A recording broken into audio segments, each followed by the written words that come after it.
وحده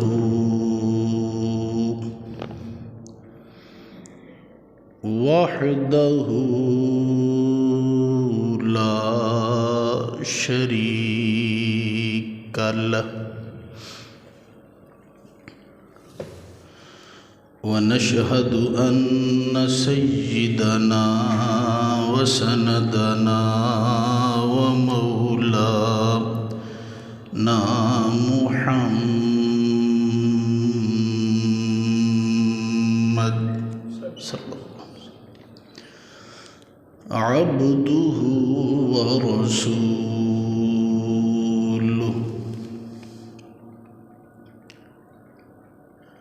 بڑی محبت، عقیدت اور الفت کے ساتھ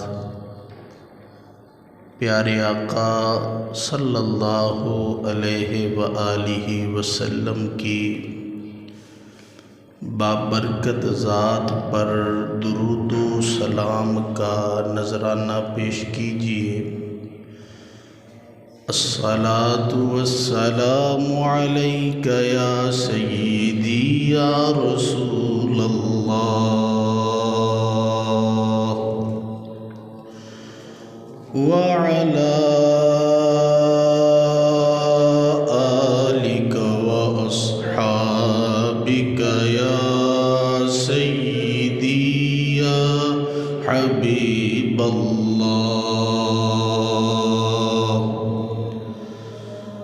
الصلاة والسلام عليك يا إمام الأنبياء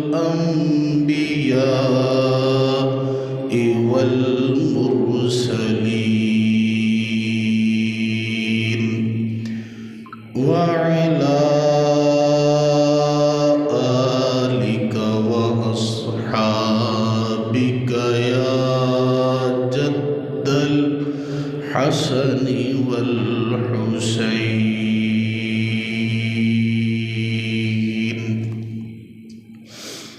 بلغ العلا بكماله كشف الدجى بجماله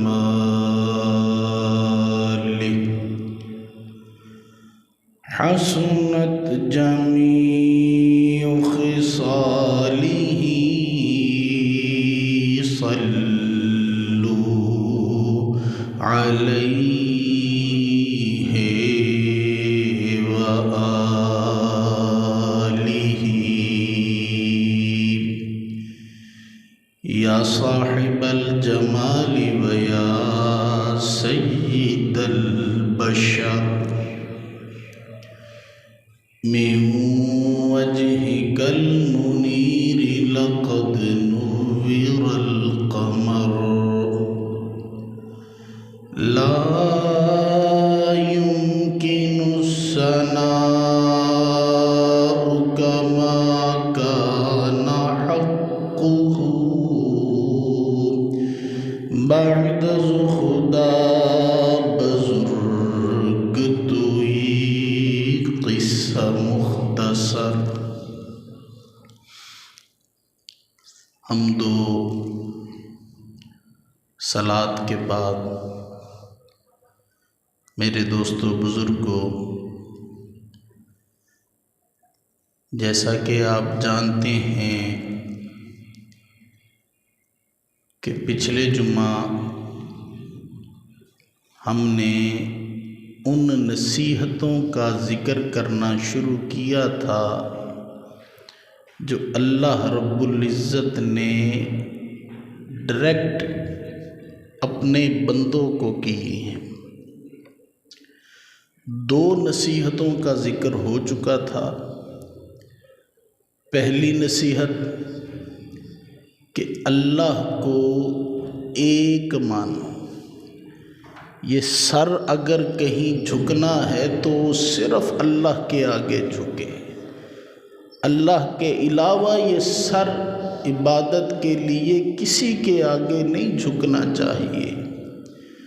اور دوسری نصیحت جو اللہ نے ہمیں فرمائی کہ ماں باپ کے ساتھ اچھا سلوک کرو۔ کتنا اچھا سلوک کرنا ہے؟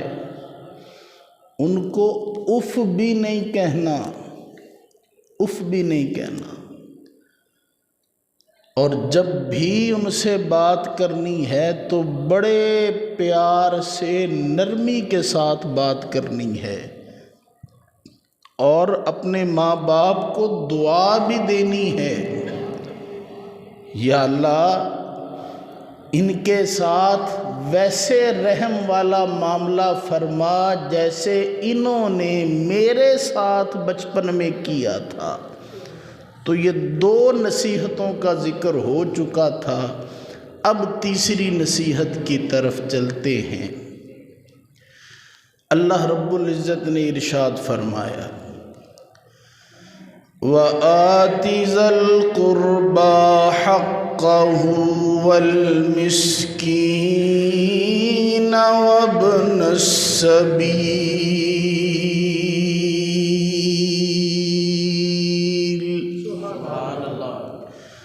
اللہ نے فرمایا یہ جو تمہارے قریبی ہیں نا، قریبی، یہ تمہارے چاچے، مامے، تائے، پھپھا، کزن، یہ جو تمہارے قریبی ہیں نا، ان کو ان کا حق دو، ان کا حق دو۔ اب ان کا حق ہے کیا؟ ان کا حق یہ ہے کہ تم جب بھی ان سے ملو محبت کے ساتھ ملو، یہ ان کا حق ہے، یہ تم نے ان کو دینا ہے۔ اور یہ اتنا بڑا حق ہے کہ اللہ رب العزت ایک اور جگہ ارشاد فرماتے ہیں، پہلا پارہ ہے، اللہ تعالیٰ نے ارشاد فرمایا الذین ینقضون عہد اللہ من بعد میثاقہ، وہ لوگ جو اللہ سے وعدہ کر کے توڑ دیتے ہیں، پکا وعدہ کر کے توڑ دیتے ہیں، وَيَقْطَعُونَ مَا أَمَرَ اللَّهُ بِهِ أَن يُوصَلَ وَيُفْسِدُونَ فِي الْأَرْضِ، اور اس چیز کو کاٹتے ہیں جس کا اللہ نے حکم دیا ہے، زمین پر فساد پھیلاتے ہیں۔ یاد رکھنا اولئک هم الخاسرون۔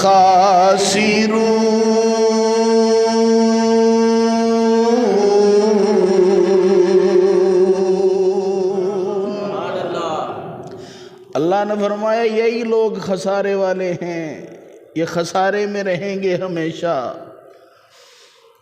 اور رحم دلی، قرابت داروں کے ساتھ اچھا سلوک، یہ اللہ کو اتنا پسند ہے کہ حدیث شریف میں آتا ہے، اللہ نے ارشاد فرمایا یہ جو رحم ہے نا، یہ عرش کے ساتھ لٹکا ہوا ہے۔ اللہ نے ارشاد فرمایا رحم تو مجھے اتنا پیارا ہے، اس لیے میں نے تجھے اپنے نام سے نکالا ہے۔ رحیم سے، رحمان سے اللہ نے رحم کو نکالا ہے، اور ساتھ ہی اللہ نے ارشاد فرمایا جو تجھے تیرے ساتھ تعلق رکھے گا اللہ بھی اس کے ساتھ تعلق رکھے گا، اور جو تیرے ساتھ قطع تعلقی کرے گا اللہ بھی اس کے ساتھ قطع تعلقی کرے گا۔ تو یہ قرابت داروں کو ان کا حق جو ہے یہ بھی دینا ہے، اللہ نے یہ بھی ہمیں نصیحت فرمائی ہے۔ آج کل لوگ سگے رشتہ دار جو ہیں ان سے سیدھے منہ بات نہیں کرتے، لیکن سجدے پہ سجدے دیے جاتے ہیں۔ تو یاد رکھیے ان سجدوں کا اصل فائدہ اسی وقت ہوگا جب قرابت داروں کو ان کا حق جو ہے وہ اچھے طریقے سے ادا کیا جائے۔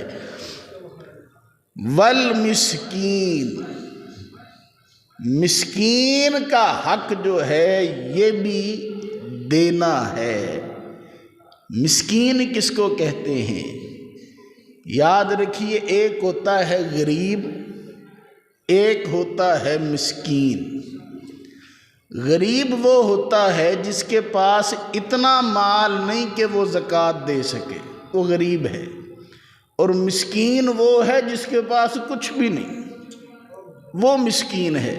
تو اللہ فرماتے ہیں کہ تم نے قرابت داروں کا حق بھی دینا ہے اور مسکین کا حق بھی دینا ہے۔ صحیح حدیث میں آیا ہے، سرکار دو عالم صلی اللہ علیہ وآلہ وسلم ایک دفعہ تشریف فرما تھے، ایک صحابی آپ کے پاس بیٹھے ہوئے تھے، ایک آدمی گزرا، اللہ کے حبیب نے صحابی سے پوچھا کہ اس بندے کے بارے میں تمہارا کیا خیال ہے؟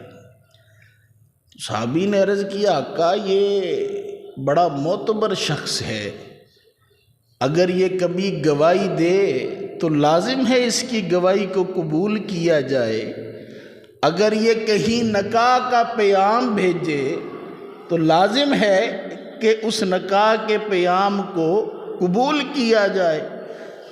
اللہ کے حبیب نے بات سنی، خاموش رہے، بولے کچھ نہیں۔ تھوڑی دیر گزری، ایک اور بندہ سامنے سے گزرا، اللہ کے حبیب نے پوچھا، اچھا اس بندے کے بارے میں بتاؤ تمہارا کیا خیال ہے؟ وہ صحابی عرض کرنے لگے، یا رسول اللہ، یا حبیب اللہ، یہ تو ماڑا ہے، مسکین ہے، یہ تو ایسا ہے اگر کہیں نکاح کا پیام بھیجے نا تو کوئی قبول نہ کرے کہ یہ کھلائے گا کہاں سے، اگر کہیں گواہی دینے کے لیے چلا جائے تو کوئی اس کی گواہی کو قبول نہ کرے، ماڑا ہے، اتنا مسکین ہے۔ میرے دوستو بزرگوں، بات کو ذرا غور سے سنتے جانا۔ اللہ کے حبیب نے ارشاد فرمایا، یہ تو جس بندے کو مسکین کہہ رہے ہو، یہ پہلے بندے سے 1000 گنا زیادہ بہتر ہے، یہ 1000 گنا زیادہ بہتر ہے۔ یارو ہمارا نبی تو وہ ہے جو لوگوں کو بھی دیکھتا ہے اور لوگوں کے عملوں کو بھی دیکھتا ہے، اسی لیے تو ہم کہتے ہیں نا، اول و آخر سب کچھ جانے، دیکھے بعید و قریب،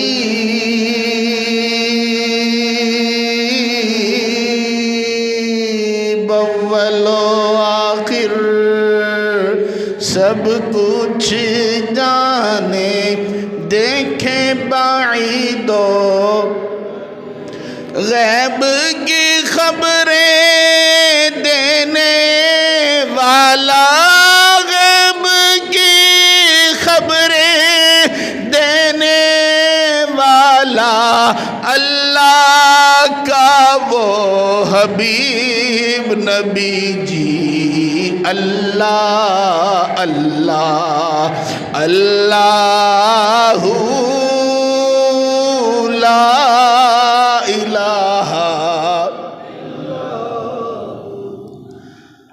آگے اللہ نصیحت فرماتے ہیں، وابن السبیل، مسافر کو بھی اس کا حق دینا ہے۔ مسافر کسے کہتے ہیں؟ مسافر ہر وہ شخص ہے جو کسی کام سے اپنے گھر سے نکل جائے، وہ مسافر ہے، چاہے وہ سودا لینے کے لیے گیا ہے، سودا سلف لینے کے لیے گیا ہے، وہ بھی مسافر ہے، اور وہ بندہ بھی مسافر ہے جو اللہ کا دین سیکھنے کے لیے اپنے گھر سے نکل گیا ہو۔ تو اللہ فرماتے ہیں ان کا حق تم نے ان کو دینا ہے۔ اب اتنے حق ہم نے ادا کرنے ہیں تو یا اللہ ہم نے خود زندگی کیسے بسر کرنی ہے یہ بھی تو بتا دیجئے۔ یاروں میں اللہ نے ارشاد فرمایا ولا تبذر تبذیرا، فضول اپنے پیسوں کو اڑانا نہیں ہے، فضول خرچی نہیں کرنی، کیونکہ فضول خرچی کرنے والا شیطان کا بھائی ہے۔ اچھا یاد رکھیے، ایک ہوتا ہے اسراف اور ایک ہوتا ہے تبذیر۔ اسراف یہ ہوتا ہے کہ چیز کی ضرورت تھی لیکن زیادہ منگوا لی۔ مثال کے طور پر بھوک لگی تھی، 2 روٹیوں سے بھوک ختم ہو سکتی تھی لیکن 20 منگوا لی۔ اب یہ جو 18 جو آئی ہیں نا، یہ اسراف ہے۔ اور تبذیر کیا ہے؟ تبذیر یہ ہے کہ ضرورت ہی کوئی نہیں، ضرورت ہے نہیں لیکن پھر بھی مال لٹایا جا رہا ہے، اسے تبذیر کہتے ہیں۔ جیسے یہ آج کل ہماری شادیوں کے فنکشنوں پر یہ جو پیسے اڑائے جاتے ہیں فضول، نہ کوئی شرعی رسم ہے نہ کچھ اور، بے وجہ ان رسومات پر جو پیسہ خرچ کیا جاتا ہے اسے تبذیر کہا جاتا ہے۔ تو اللہ ارشاد فرماتے ہیں لا تبذر تبذیرا، نصیحت یاد رکھنا، فضول خرچ نہ بننا، اپنے مال کو اڑانا نہ۔ اگر تم نے اپنے مال کو اڑایا تو پھر ہوگا پتہ کیا؟ ان المبذرین کانوا اخوان الشیاطین، یہ جو تبذیر کرنے والے ہیں نا، مال اڑانے والے، یہ شیطان کے بھائی ہیں۔ وَكَانَ الشَّيْطَانُ لِرَبِّهِ كَفُورًا، اور جو شیطان ہے نا یہ اپنے رب کا بڑا ہی نافرمان ہے، بڑا ہی نافرمان ہے۔ اور جب بندہ شیطان کا بھائی بنتا ہے تو سب سے پہلے کیا ہوتا ہے؟ انسان اللہ کا شکر ادا کرنا بھول جاتا ہے، اللہ رب العزت کو پھر وہ یاد نہیں کرتا۔ اور یاد رکھیے، جب انسان اللہ کا شکر ادا نہیں کرتا تو پھر ہوگا کیا؟ اللہ رب العزت ایک اور جگہ ارشاد فرماتے ہیں، اللہ تعالیٰ نے ارشاد فرمایا ما يفعل اللہ بعذابکم ان شکرتم وآمنتم، اللہ فرماتے ہیں تم میرے بندے ہو، مجھے تمہیں عذاب دے کر ملے گا کیا؟ بس 2 کام کرتے رہنا، ایک مجھے مانتے رہنا، دوسرا میرا ہر وقت شکر ادا کرتے رہنا۔ کس قدر اعلیٰ بات ہے۔ اللہ فرماتے ہیں میں نے تمہیں عذاب دے کر کرنا کیا ہے؟ میں ارحم الراحمین ہوں، میں تمام جہانوں کا خالق مالک میں ہوں، تم ایک چھوٹی سی مخلوق ہو، کیا ملے گا اگر میں تمہیں عذاب دوں؟ بس 2 کام کرتے رہنا، ایک میرا لوٹا نہ بننا، ہمیشہ میرا ہی رہنا، اور دوسرا میرا شکر ادا کرتے رہنا، میری نعمتوں کا شکر ادا کرتے رہنا۔ اور جب تم تبذیر کرو گے تو پھر ہوگا کیا؟ یہ شکر والی جو نعمت ہے یہ تم سے چھین لی جائے گی، پھر جو غیب سے تمہاری مدد ہوتی ہے وہ بند ہو جائے گی، اور پھر اس کے سراسر نقصانات بھی ہیں۔ اور وہ نقصانات کیا ہیں؟ یہ ہم روز خبروں میں اخباروں میں پڑھتے ہیں، دیکھتے ہیں، سنتے ہیں کہ سیٹھ صاحب اپنے گھر میں تھے، ملازم نے قتل کر دیا اور مال لے کر بھاگ گیا، یہ روز ہم دیکھتے ہیں۔ تو یہ کیوں ہوتا ہے؟ یہ ملازم کی آنکھوں میں یہ ہوس آتی کیوں ہے؟ کیونکہ وہ دیکھتا ہے نا جی کہ مالک صاحب جو ہے پیسہ اڑائی جا رہے ہیں۔ تو اگر یہ دوسروں کو دے رہے ہیں تو مجھے بھی دینا چاہیے، مجھے دیتے نہیں ہیں تو پھر میں کیا کروں؟ ان سے مال کو چھین لوں۔ تو یہ پھر اخلاقی طور پر انسان برائیوں کی طرف چل پڑتا ہے تو اللہ فرماتے ہیں کہ یہ کام نہ کرنا۔ ایک اور نصیحت اللہ ارشاد فرماتے ہیں وَإِمَّا تُعْرِضَنَّ عَنْهُمُ ابْتِغَاءَ رَحْمَةٍ مِّن رَّبِّكَ، سبحان اللہ تو کہہ دو۔ ہماری قوم کا مزاج بھی یہ بن چکا ہے، شعر پڑھو تو بڑے شوق سے سبحان اللہ کہتے ہیں، قرآن سناؤ تو چپ کر کے بیٹھ جاتے ہیں۔ یارو قرآن کے ساتھ ناطہ جوڑو، قرآن کے ساتھ ناطہ جوڑو گے تو وہ اللہ بھی تمہارے ساتھ ناطہ جوڑے گا نا۔ تم نے ناطہ جوڑا ہوا ہے شاعروں کے ساتھ، شعر پڑھا جائے گا تو چلے پھر سبحان اللہ کہیں گے، پھر تھوڑا سا جھوم لیں گے، پھر خوش ہو کر دکھائیں گے، ہنسی نکل آئے گی۔ تو شاعروں نے تو کچھ نہیں دینا، جو بھی دینا ہے میرے اللہ نے دینا ہے۔ تو جب بھی اللہ کا کلام سنا کرو تو اللہ کی پاکی ضرور بیان کیا کیجیے۔ اللہ ارشاد فرماتے ہیں کئی دفعہ ایسا ہوتا ہے کوئی مانگنے والا آ جاتا ہے، اور پھر کئی دفعہ ہوتا بھی ایسا ہے کہ انسان کی جیب میں پیسے نہیں ہوتے، کوئی چیز نہیں ہوتی۔ تو اللہ رب العزت ہمیں نصیحت فرماتے ہیں کوئی مانگنے والا آئے، تمہارے پاس پیسے نہ ہوں تو اس کو جھڑکنا نہیں، بلکہ پیار کے ساتھ فَقُلْ لَهُمْ قَوْلًا مَيْسُورًا، پیار کے ساتھ آسان بات جو ہے وہ تم نے اس کو کہہ دینی ہے، یہ جھڑکنا نہیں ہے اس کو۔ اور ہاں ایک اور نصیحت بھی اللہ آگے فرماتے ہیں وَلَا تَجْعَلْ يَدَكَ مَغْلُولَةً إِلَىٰ عُنُقِكَ وَلَا تَبْسُطْهَا كُلَّ الْبَسْطِ فَتَقْعُدَ مَلُومًا مَّحْسُورًا۔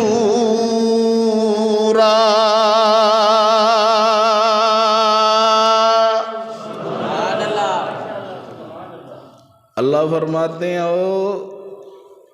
ایسا بھی نہیں ہونا کہ تم اپنے ہاتھ جو ہے نا وہ گردن سے ہی باندھ لو کہ میں دینا ہی نہیں کسی نے، بس یوں کر کے بیٹھ جاؤ، ہاتھ جیب میں جائے نا، میں نے نہیں کسی کو دینا، ایسا نہ ہو۔ وَلَا تَبْسُطْهَا كُلَّ الْبَسْطِ، اور نہ ہی تم نے اپنے ہاتھ کو اتنا کھول دینا کہ سب کچھ اڑا دو، یہ بھی نہیں کرنا، نہ ہاتھ یوں رکھنے ہیں نہ ہی سب کچھ اڑا دینا ہے۔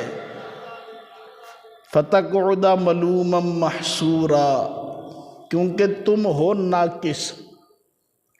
یاد رہے حضرت ابوبکر صدیق نے کئی دفعہ اپنا مال سونے مصطفیٰ پر قربان کیا تھا، یہ ان کے لیے نہیں ہے، وہ کامل تھے، ہم ہیں ناقص۔ اللہ فرماتے ہیں فَتَقْعُدَ مَلُومًا مَّحْسُورًا، تم ایک دفعہ جذبات میں آ کر مال دے تو دو گے، پھر تھوڑی دیر بعد ہوگا کیا، تمہیں افسوس ہونے لگ جائے گا، ہائے میں کیوں دیتے، میں نہ ہی دیتا، میں اپنے پاس ہی رکھ لیتا، میں کم دے دیتا، میں نے اتنے کیوں دیے۔ یہ ساری باتیں جب تمہیں یاد آئیں گی تو ہوگا کیا، تمہارا جو صدقہ تھا نا، جو دیا تھا تم نے، وہ بھی ضائع ہو جائے گا۔ تو اللہ فرماتے ہیں نہ ہاتھ کو یوں رکھنا ہے اور نہ ہی بالکل یوں کر دینا ہے، بس میانہ روی کے ساتھ تم نے چلنا ہے۔ اور یاد رکھو ان ربک یبسط الرزق لمن یشاء ویقدر، اے اللہ جسے چاہے جس کا چاہے اللہ رزق کھول دیتا ہے، جتنا چاہے اللہ رزق کھول دیتا ہے۔ انہ کان بعبادہ خبیرا بصیرا، اور بے شک وہ اپنے بندوں کو بہت خوب اچھے طریقے سے جانتا ہے۔ آگے اللہ رب العزت مزید ارشاد فرماتے ہیں، لا تقتلوا اولادکم خشیت املاق، اپنی اولاد کو مفلسی کے ڈر سے قتل نہ کرو۔ یہ نہ سوچو ہائے ایک بچہ جو ہور جم پیا تے او کتھوں کھائے گا، یہ سوچ نہیں آنی چاہیے تمہارے ذہنوں میں۔ کیوں؟ اللہ تعالیٰ نے ارشاد فرمایا، نحن نرزقہم وإیاکم، اور جو اللہ تمہیں کھانا دیتا ہے، تمہیں پالتا ہے، وہی اللہ تمہارے بچوں کو بھی پالے گا۔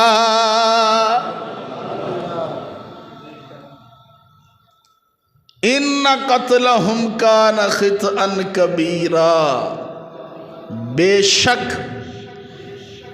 اپنی اولاد کا قتل کرنا یہ بہت بڑا گناہ ہے، بہت بڑی خطا ہے۔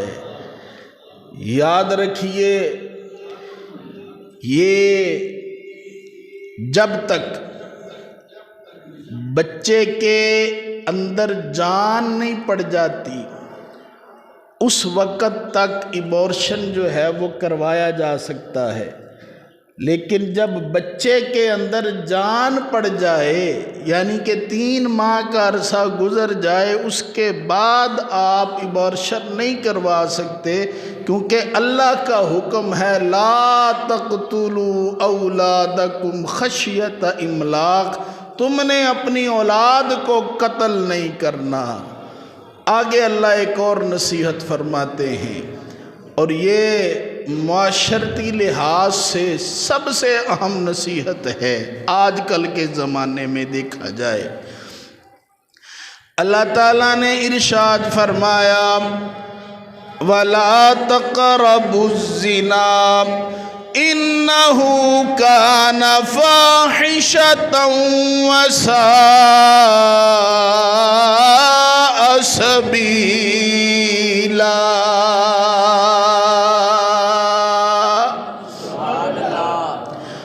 اللہ فرماتے ہیں اوے زنا کے پاس بھی نہیں جانا، کرنا تو بہت دور کی بات ہے، پاس بھی نہیں جانا۔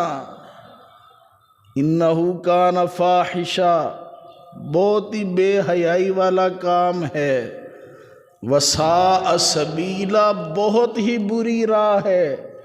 جو بندہ ایک دفعہ اس راہ پر چل پڑتا ہے پھر اس کا پلٹنا بڑا ہی مشکل ہوتا ہے، تو ایسی راہ کے پاس سے بھی نہیں گزرنا۔ یاد رکھیے، ایک ہے زنا کرنا اور ایک ہے اپنی بیوی کے ساتھ ہم بستری کرنا۔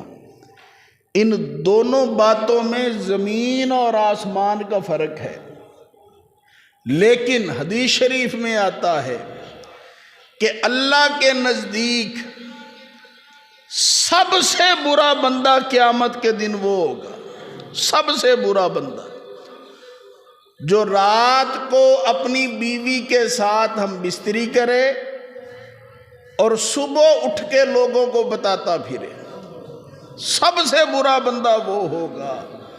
تو یارو، جو بندہ اپنی بیوی کے ساتھ ہم بستری کر کے لوگوں کو بتائے وہ سب سے برا ہے، تو ذرا سوچو جس نے کیا ہی زنا ہو وہ اللہ کے ہاں کتنا برا ہوگا۔ اور جو زنا سے پھر بچ جائے، اللہ رب العزت کے ہاں اس کا مقام بھی پھر بہت بلند ہے۔ زمانہ تھا حضرت عمر فاروق رضی اللہ تعالیٰ عنہ کا، ہر جگہ اچھے لوگ بھی ہوتے ہیں، برے بھی ہوتے ہیں۔ اب فیصل آباد میں ضروری تو نہیں کہ سارے ہی برے ہوں، اور اسی طرح مدینہ شریف میں یہ بھی کوئی ضروری نہیں کہ سارے ہی اچھے ہوں، ہر جگہ اچھے برے لوگ ہوتے ہیں۔ تو مدینہ شریف میں ایک بی بی رہا کرتی تھی۔ ایک نوجوان نماز کے لیے اس کی گلی سے گزرتا تھا، بی بی کو وہ نوجوان اچھا لگنے لگ گیا، بی بی کا دل آ گیا اس پر۔ جب دل آیا، ایک دن وہ نوجوان نماز عشاء پڑھنے کے لیے نکلا، رستے میں بی بی نے روک لیا اس کو، اپنے گھر بلایا، گھر بلا کر اس کو گناہ کی دعوت دی، زنا کی دعوت دی۔ نوجوان نے وہ دعوت قبول کر لی، قریب تھا کہ وہ زنا کر لیتا، اچانک اس کے دل میں خیال آیا، او ہو دیکھ تو صحیح تو ہے کہاں، تو مدینہ الرسول میں ہے، کل قیامت کے دن سونے مصطفیٰ کو کیا منہ دکھائے گا، یہ خیال آیا اور اس قدر خوف طاری ہوا، چیخ ماری، بے ہوش ہو گیا۔ جب بے ہوش ہوا، اب بی بی کو اپنی فکر پڑ گئی، او ہو حاکم تو عمر ہے، عمر کو پتہ چل گیا کہ یہ بندہ میرے گھر میں ہے، نہ محرم ہے، وہ تو میری کھال کھینچ دیں گے۔ اب اس نے کیا کیا، کنیز کے ساتھ مل کے اس کو مشکل سے اٹھایا اور اٹھا کر اپنے گھر سے 2-4 گھر چھوڑ کر گلی میں رکھ کر اپنے گھر کو چلی گئی، نہ کوئی دیکھنے والا، نہ کوئی گواہ، نہ کوئی ثبوت۔ بی بی نے سمجھا میں بچ گئی۔ ادھر باپ وہ انتظار کر رہا ہے کہ کب میرا بیٹا مسجد نبوی سے نماز پڑھ کر آئے تاکہ میں بھی سکون کے ساتھ سو سکوں، کیونکہ اللہ رب العزت نے والد کا دل ہی ایسا بنایا ہے، جب تک وہ اپنے بچوں کو دیکھ نہیں لیتا اسے سکون نہیں ملتا۔ تو والد بھی اب انتظار کر رہا ہے کہ کب وہ وقت آئے میرا بیٹا آئے، لیکن بیٹا نہ آیا۔ وقت گزرتا گیا۔ اب اس نے سوچا یار ایسے تو بات نہیں بننی، چلو میں خود ڈھونڈتا ہوں۔ اب وہ چلا، اسی رستے سے چلا جس رستے سے بیٹا مسجد نبوی شریف جایا کرتا تھا۔ اب وہ جا رہا تھا، آج کل کا زمانہ تو تھا نہیں کہ سٹریٹ لائٹ لگی ہوں، روشنی ہو، روشنی تھی نہیں، اندھیرا تھا۔ چلتے چلتے اس کا پاؤں کسی کے ساتھ ٹکرایا، اس نے ہاتھ میں وہ دیوا سا پکڑا ہوا تھا، وہ یوں نیچے کر کے دیکھا نا تو دل ہی ڈوب گیا، وہ کوئی اور نہیں اس کا اپنا بیٹا پڑا ہوا تھا۔ بڑی مشکل سے اس نے اس کو اٹھا کر گھر لے کر آیا، ہوش دلا کر پوچھا بیٹا ہوا کیا تھا، طبیعت تو ٹھیک ہے؟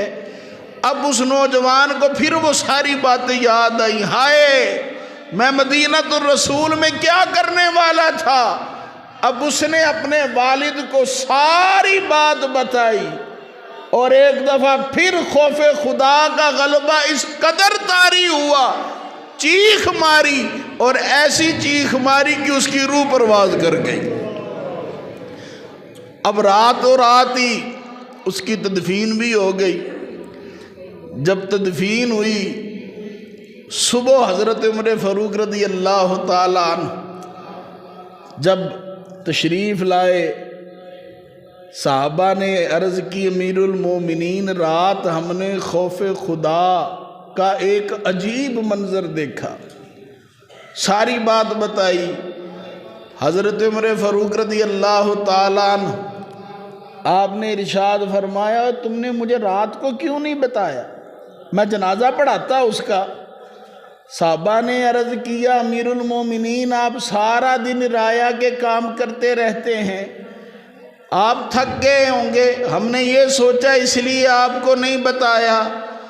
حضرت عمر فاروق رضی اللہ تعالیٰ عنہ آپ نے ارشاد فرمایا چلو صحابہ مجھے اس نوجوان کی قبر پر لے چلو۔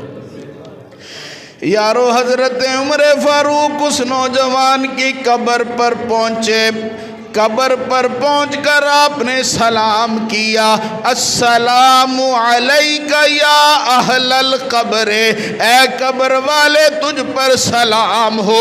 یہ تو بتا اللہ نے جو وعدہ کیا تھا وَلِمَنْ خَافَ مَقَامَ رَبِّهِ جَنَّتَانِ، جو میرے خوف سے ڈر گیا میں اسے ایک نہیں 2 جنتیں دوں گا۔ بتا تو صحیح کیا اللہ نے تجھے 2 جنتیں عطا کی ہیں یا نہیں؟ قبر سے آواز آئی وعلیک السلام یا امیر المومنین، امیر المومنین آپ پر بھی سلام ہو۔ ہاں اللہ نے مجھ پر کرم کر دیا، اللہ نے اپنا وعدہ سچا کر دیا، اللہ نے مجھے 2 جنتوں سے نواز دیا۔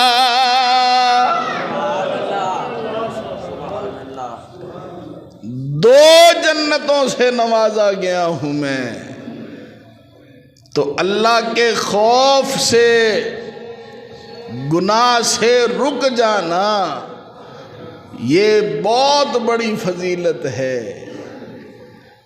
آگے اللہ ارشاد فرماتے ہیں وَلَا تَقْتُلُوا النَّفْسَ الَّتِي حَرَّمَ اللَّهُ إِلَّا بِالْحَقِّ، اوے ناحق کسی کو قتل نہ کرنا، جتنی بھی دشمنی کیوں نہ ہو جائے، تم نے نہیں کسی کو قتل کرنا۔ من قتل مظلومن، جو مارا جائے مظلومیت کی بنا پر، جسے مار دیا جائے، فقد جعلنا لولیہ سلطانا فلا یسرف فی القتل، اللہ فرماتے ہیں ہم نے ان کے وارثوں کو قابو دیا ہوا ہے، اس کا قتل ضائع نہیں جائے گا۔ انہ کان منصورا، ان کی مدد کی جائے گی۔ تو یہ اسلامی ریاست کی ذمہ داری ہے کہ جب کوئی قتل ہو جائے تو مقتول کے ساتھ کھڑی ہو، نہ کہ قاتل کے ساتھ کھڑی ہو۔ لیکن افسوس ہماری حکومتیں جو ہم دیکھتے چلے آ رہے ہیں یہ ایسی ہیں، یہ مقتول کے ساتھ نہیں کھڑی ہوتی بلکہ قاتل کے ساتھ کھڑی ہو جاتی ہیں، اور بڑی بے شرمی کے ساتھ، ڈٹائی کے ساتھ آگے سے کہہ دیتی ہیں جی کیا کریں، سسٹم بھی تو چلانا ہے۔ یہ بھول گئے، یہ چند سال پہلے کی بات ہے، شاید سائیوال کا علاقہ تھا، وہ پوری فیملی کو پولیس والوں نے اڑا دیا، بچوں کے سامنے مارا گیا ماں باپ کو۔ تو کیا ہوا ان قاتلوں کا؟ کچھ بھی نہیں ہوا، سارے کے سارے بری ہو گئے، کسی کو سزا نہیں ہوئی۔ تو اسلامی ریاست جو ہوتی ہے اس میں یہ اسلامی ریاست کی مکمل ذمہ داری ہوتی ہے کہ وہ مقتول کے ساتھ کھڑی ہو، نہ کہ قاتل کے ساتھ۔ آگے اللہ ارشاد فرماتے ہیں لا تقربوا مال الیتیم الا باللتی ہی احسن، اور یتیم کے مال کے پاس بھی نہیں جانا۔ کھانا تو بہت دور کی بات ہے، یتیم کا مال تمہارے پاس اگر ہو تو تم نے اس کے پاس بھی نہیں جانا، کھانا نہیں ہے۔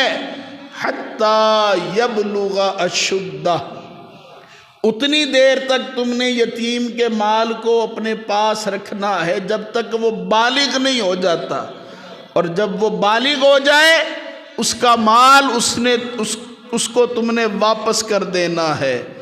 وَأَوْفُوا بِالْعَهْدِ، اور دیکھو وعدوں کو پورا کیا کرو۔ یہ جوش میں آ کر ہم وعدہ تو کر لیتے ہیں نا، پھر بعد میں ہم سے پورا نہیں ہوتا، تو ایسا وعدہ نہیں کرنا، سوچ سمجھ کر وعدہ کریں۔ اوفو بالعہد، وعدوں کو پورا بھی کرنا ہے۔ کیوں؟ ان العہد کان مسئولا، بے شک وعدوں کے متعلق پوچھا جائے گا قیامت کے دن۔ کہ بھائی تم نے یہ وعدہ کیا تھا تو پورا کیوں نہیں کیا تھا؟ دن بھر میں ہم پتہ نہیں کتنے وعدے ایسے کر لیتے ہیں جو ہم سے پورے نہیں ہوتے۔ تو یہ مسلمان کی شان کے لائق نہیں کہ وہ وعدہ کرے اور پھر اس کو پورا نہ کرے۔ وَأَوْفُوا الْكَيْلَ إِذَا كِلْتُمْ وَزِنُوا بِالْقِسْطَاسِ الْمُسْتَقِيمِ، اور دیکھو جب ناپو تو پورا ناپو۔ وَزِنُوا بِالْقِسْطَاسِ الْمُسْتَقِيمِ، ترازو کے دونوں پلڑے جو ہیں نا وہ برابر ہونے چاہیے۔ ہمارے ہاں تو وہ نیچے پتہ نہیں کیا کچھ لگا دیتے ہیں نا تاکہ پلڑا جھک جائے، تو اللہ فرماتے ہیں پلڑے برابر ہونے چاہیے۔ ذالک خیر و احسن تأویلا، یہ بہتر ہے اور اس کا انجام اچھا ہے۔ لا تمشی فی الارض مرحا، اللہ فرماتے ہیں زمین پر نہ اکڑ کر نہ چلو، یوں اکڑ اکڑ کر۔ یہ ہمارے عموماً جو سیاستدان ہوتے ہیں نا، یہ جن کو عہدہ مل جاتا ہے، اللہ ماشاءاللہ اچھے لوگ بھی ہوتے ہیں ہر جگہ، لیکن یہ ہمارے سیاستدان جن کو کوئی عہدہ مل جاتا ہے نا، ان کی اکڑ ہی ختم نہیں ہوتی، یوں چلتے ہیں۔ 8 گاڑیاں لے کر V8 لے کر یہ آ جاتے ہیں یہ غریبوں سے ووٹ مانگنے کے لیے۔ تو اللہ فرماتے ہیں لا تمشی فی الارض مرحا، زمین پر اکڑ کر نہ چلنا۔ اکڑ کس بات کی؟ انک لن تخرق الارض ولن تبلغ الجبال طولا، نہ تمہارے پاس یہ پاور کہ تم پاؤں مارو زمین پھاڑ دو، نہ تو تم یہ کر سکتے ہو، اور نہ ہی تم یہ کر سکتے ہو کہ تم اپنا پاؤں بلند کرو تو پہاڑ پہ چڑھ جاؤ، یہ دونوں کام تم کر نہیں سکتے، پھر اکڑ کس بات کی ہے؟ تو اکڑنا بھی نہیں چاہیے۔ کل ذالک کان سیئہ عند ربک مکروہا، تو یہ جتنی نصیحتیں گزری ہیں یہ ساری کی ساری تیرے رب کو ناپسند ہیں۔ تو اصل بندہ وہی ہوتا ہے جو ان نصیحتوں پر عمل کرے اور اپنے رب کو راضی کرے۔ وآخر دعوانا ان الحمد للہ رب العالمین۔